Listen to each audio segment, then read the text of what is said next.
باللہ من الشیطان الرجیم بسم اللہ الرحمن الرحیم الحمد للہ رب العالمین الصلاة والسلام علی اشرف الانبیاء والمرسلین وافضل السفراء المقربین العبد المؤید والرسول المسدد والمحمود الاحمد والمصطفى الامجد ابی القاسم محمد اللهم صل على محمد وآل محمد وعلى آله الطيبين الطاهرين المعصومين المظلومين الذين هم أركان الإيمان وأمناء الرحمن وبهم يمسك الله السماء أن تقال الأرض وبهم يمسك الله الأرض أن تميد بأهلها وبهم تنشر الرحمة ولولاها منهم لساخت بأهلها لا سيما بقية الله روحي وأرواحنا لتراب مقدمه الفداء الذي يملأ الأرض قسطا وعدلا بعدما ملئت ظلما وجورا اللهم اجعلنا من أنصاره وأعوانه ولا تجعلنا من أعدائه صلوات پڑھے محمد والے اللهم صل على محمد وآل محمد وجل فرج ایک مرتبہ پھر پرزور حیدری صلوات پڑھے اللهم صل على محمد وآل محمد وجل فرج آپ کی خدمت میں جو موضوع ہے آپ سب جانتے ہیں کہ امام حسین علیہ السلام کا کربلا آنے کا مقصد کیا تھا، اور اب یقین ہے مجھے کہ آپ سب کو امام کا یہ قول یاد ہو چکا ہوگا کہ امام کس لیے کربلا میں آئے تھے۔ امام علیہ السلام نے خود بیان فرمایا کہ اگر اس زمین پر حسین کو کوئی بھی جائے پناہ نہ ملے، کوئی ساتھی، کوئی مددگار نہ ملے، تو تب بھی حسین یزید کی بیعت نہیں کریں گے، اگرچہ ناصرین کی ضرورت ہے، اگرچہ مددگاروں کی ضرورت ہے، کیونکہ جو جنگیں ہیں وہ معجزوں سے جیتی نہیں جاتی۔ اگر کسی کے ذہن میں یہ ہو کہ معجزہ کیوں نہیں ہو گیا، تو معذرت کے ساتھ پروردگار کا یہ جو سسٹم ہے، پروردگار نے اس سسٹم کو ایسا نہیں رکھا۔ اگر جنگیں صرف معجزوں سے جیتی جاتی تو کبھی بھی حضرت حمزہ شہید نہ ہوتے، جعفر شہید نہ ہوتے، عبیدہ شہید نہ ہوتے۔ ان سب کی شہادت کیا بتا رہی ہے کہ پروردگار کا ایک سسٹم ہے، جو بھی ہادی برحق ہوتا ہے، جو اللہ کا نمائندہ ہوتا ہے، اسے افراد کی ضرورت ہوتی ہے۔ خدا کوئی بھی کام جبری طور پر نہیں کرتا، جبری طور پر نہیں کرتا، اگرچہ خدا اس چیز پر قادر ہے۔ کائنات کی ہر چیز پروردگار کو سجدہ کرتی ہے، صحیح ہے نا؟ قرآن کی آیت خود کہتی ہے کہ جو کچھ بھی زمین اور آسمان کے اندر ہے وہ پروردگار کی تسبیح بھی کر رہا ہے اور اسے سجدہ بھی کرتا ہے۔ ہر چیز پروردگار کی اطاعت کرتی ہے، اور کس طرح کرتی ہے؟ جبری طور پر کرتی ہے۔ پروردگار نے ان تمام چیزوں کو ارادہ یا اختیار نہیں دیا، توجہ ہے نا آپ سب کی؟ ارادہ اور اختیار نہیں دیا۔ روز صبح سورج ایک جگہ سے، مقررہ جگہ سے طلوع ہوتا ہے، ایک جگہ پر غروب ہو جاتا ہے۔ چاند کا جو سسٹم ہے وہ صدیوں سے اسی طرح چل رہا ہے، اور نہیں معلوم کب تک یہ چلتا رہے گا۔ تو یہ تمام چیزیں پروردگار کی اطاعت کے اندر ہیں۔ صرف پروردگار نے انسان کو ارادہ اور اختیار عطا کیا ہے، صرف انسان کو۔ کسی کائنات کی چیز کے پاس یہ ارادہ اور اختیار نہیں ہے۔ پروردگار اگر چاہتا تو جبری طور پر بہت کچھ کر سکتا تھا، لیکن پروردگار نے نہیں کیا۔ اگر جبری طور پر سب کچھ کرنا ہوتا، بائی فورس کرنا ہوتا، تو انبیاء کے آنے کا مقصد کیا ہے؟ کتابوں کا مقصد کیا ہے؟ ائمہ کے آنے کا مقصد کیا ہے؟ اگر سب کچھ بائی فورس ہی ہونا تھا تو پروردگار سب کو سجدے کا حکم دے دیتا۔ کس کی مجال ہے کہ وہ پروردگار کے آگے سرکشی کر سکتا؟ پروردگار اس پر قدرت رکھتا ہے، لیکن انسان کے پاس ارادہ اور اختیار ہے۔ جس طرح کہ میرے ذہن میں وہ اب آیات آ رہی ہیں کہ دیکھیے وہی پروردگار جو زبان کو قوت گویائی عطا کرتا ہے، یہی پروردگار مرنے کے بعد انسان سے یہ حق چھین لے گا. زبان کو بولنے کا حق نہیں ہوگا. پھر کس کو بولنے کا حق ہوگا؟ قرآن کیا کہتا ہے؟ اليوم نختم على افواہہم وتکلم بایدیہم وارجلہم. اس دن ہم کیا کریں گے؟ انسان کی زبان پر مہر لگا دیں گے. اب زبان کو گفتگو کرنے کی اجازت نہیں ہوگی. پھر کون بولے گا؟ جب پروردگار سوال اور جواب کرے گا تو کون بولے گا؟ انسان کے ہاتھ بولیں گے، اس کے پاؤں بولیں گے. صلوات پڑھ لے محمد والے محمد.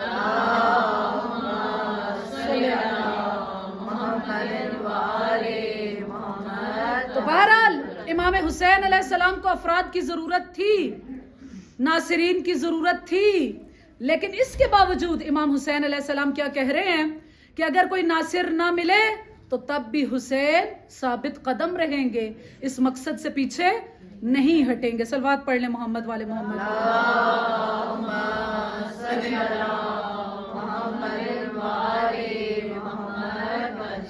ایک سوال جو اس دن آپ کے سامنے خود ہی میں نے رکھا اور آج خود ہی اس کا جواب دے رہی ہوں، کیونکہ آپ لوگوں میں سے تو کسی کے ذہن میں کوئی سوال نہیں آیا، کسی نے کوئی سوال ہی نہیں کیا اس موضوع پہ. ہیں میں سوچ رہی تھی اتنے کوسچن آئیں گے، ہر کوئی پوچھ رہا ہوگا یہ کیوں ہوا وہ کیوں ہوا. ہیں اب سب سوچ رہے ہوں گے نہیں آیا تھا لیکن مجھے جواب مل گیا تھا، ہے نا؟ یہی تھا نا، میں نے خود ہی سوال کر دیا اور جواب دے دیا. صلوات پڑھ لے محمد والے محمد.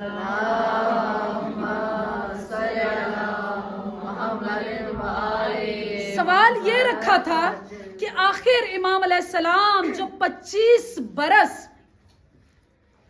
حکومت سے الگ رہے ہیں، اس عرصے میں امام علیہ السلام نے کیا کام کیا، کیا کرتے رہے امام علیہ السلام؟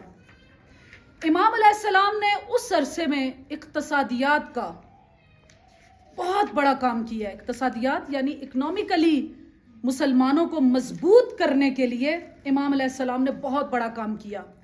وہی علی، حالانکہ یہ امام علی علیہ السلام کا بہت بڑا درد ہے کہ وہ علی جس کو مسند قضاوت پر بیٹھنا چاہیے تھا، مسند خلافت پر بیٹھنا چاہیے تھا، لیکن وہی علی کہاں پر ہیں اب ان 25 سالوں میں؟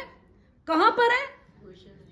یہودی کے باغ میں مزدوری کر رہے ہیں، کبھی کوئی کنواں کھود رہے ہیں، باغات لگا رہے ہیں. اور تاریخ کے اندر امام علی علیہ السلام کی، یعنی امام نے یہ جو اقتصادیات کا کام کیا ہے، اس کے نام سے موقوفات امیر المؤمنین علی ابن ابی طالب کے نام سے بہت بڑا ایک چیپٹر موجود ہے.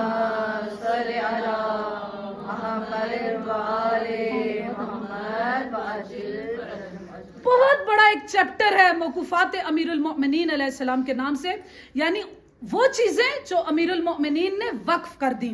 کیا کرتے تھے امام علیہ السلام؟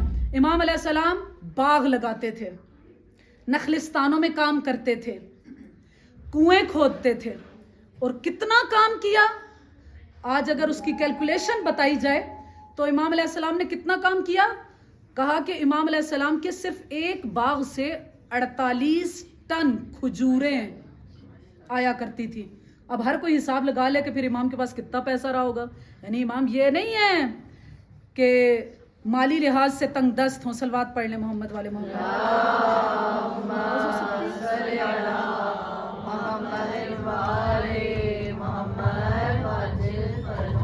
پھر بھی صلوات پڑھ لیں محمد والے.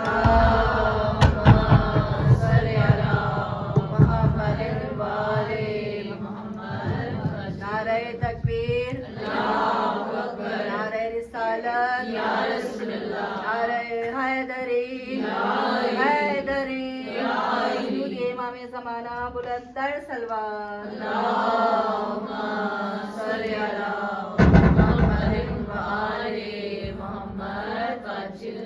امام علیہ السلام کے ایک باغ سے 48 ٹن کھجور آتی ہے، اور امام کے نہ جانے کتنے باغ ہیں. اور اب تصور کر لیجئے کہ امام کے پاس ان کی مالیت کتنی رہی ہوگی، کتنے کنویں امام علیہ السلام نے کھودے. لیکن امام علیہ السلام کیا کرتے تھے؟ کیا ان تمام کی آمدنی اور جو مالیت حاصل ہوتی تھی اس کو اپنے پاس رکھ لیتے تھے؟ کہا نہیں. جب کوئی باغ تیار ہو جاتا تھا، جب کوئی کنواں تیار ہو جاتا تھا تو امام علیہ السلام کیا کرتے تھے؟ وقف للعوام، عوام کے لیے اس کو وقف کر دیتے تھے. اور یہ اس وقت کی باتیں ہیں جب امیر المؤمنین ابھی تخت خلافت پر نہیں بیٹھے، اور جب تخت خلافت پر بیٹھے ہیں، وہ مشہور قول جو آج کل ہر جگہ پہ فیس بک اور واٹس ایپ اور ہر جگہ پہ اس کو شیئر کیا جا رہا ہے، اپنے حکمرانوں کی خیانت کو دیکھتے ہوئے ہر کوئی اس کو شیئر کرتا ہے کہ امام علیہ السلام کا کیا قول تھا۔ امام نے کہا تھا کہ جس طریقے سے میں کوفہ آیا ہوں، کیونکہ امام علیہ السلام نے اپنے دور حکومت میں اپنا پایا تخت، اپنا کیپٹل کس کو بنایا تھا؟ کوفہ کو بنایا تھا۔ امام علیہ السلام مدینہ میں نہیں رہے، بلکہ امام علیہ السلام کوفہ آ گئے تھے۔ یہ الگ بات ہے کہ امام علیہ السلام کی شہادت کے بعد امام حسن علیہ السلام نے دوبارہ اپنا پایا تخت مدینہ کو بنا لیا تھا۔ امام علیہ السلام کا وہ بہت مشہور قول، امام نے کیا کہا تھا کہ اگر میں کوفہ آیا اور میرے پاس تم نے دیکھا کہ علی کے پاس یہ چیزیں موجود ہیں، اور جب علی اس خلافت کے بعد کوفہ سے نکل رہا ہے، علی کے پاس اس سے زیادہ کچھ موجود ہوا، تو سمجھ لینا کہ علی نے خیانت کی ہے۔ لیکن امام علیہ السلام کا کیا قول ملتا ہے کہ اس خلافت کے عرصے میں امام علیہ السلام نے کیا ارشاد فرمایا، مجھے تمہاری دنیا سے کیا چاہیے؟ من دنیاکم تمرے ومن طعمکم قرصے، علی کو بس اتنا چاہیے، 2 وقت کی روٹی اور 2 کھجور کے دانے، بس علی کو کچھ نہیں چاہیے، علی کی ضروریات اس سے زیادہ نہیں ہیں۔